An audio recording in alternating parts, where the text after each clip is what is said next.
If we are quick to perceive blemishes and faults in others.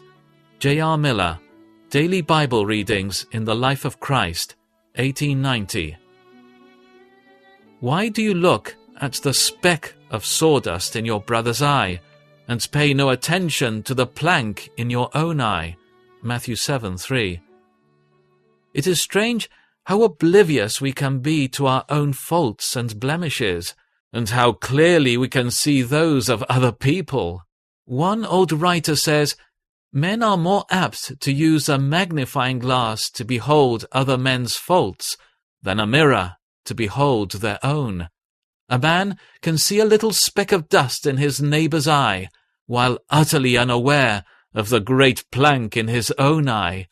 He observes the most minute fault in his brother, while unconscious of his own far greater faults. We would say that a plank in a man's eye would so blind him that he could not see the speck in another's eye.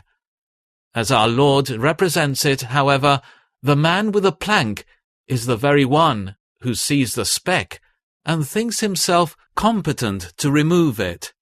So it is in morals.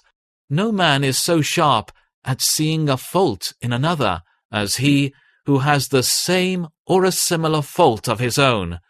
A vain man is the first to detect the indications of vanity in another. A bad-tempered person is most apt to be censorious toward a neighbor who displays bad temper. One with a sharp, uncontrolled tongue has the least patience with another whose speech is full of poisoned arrows. A selfish man discovers even specks of selfishness in others.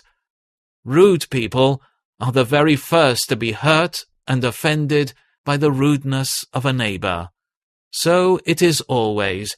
If we are quick to perceive blemishes and faults in others, the probability is that we have far greater blemishes and faults in ourselves.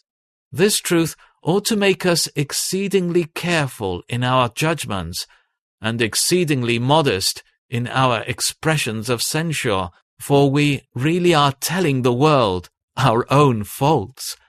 It is wiser, as well as more in accordance with the Spirit of Christ, for us to find lovely things in others, and to be silent regarding their faults.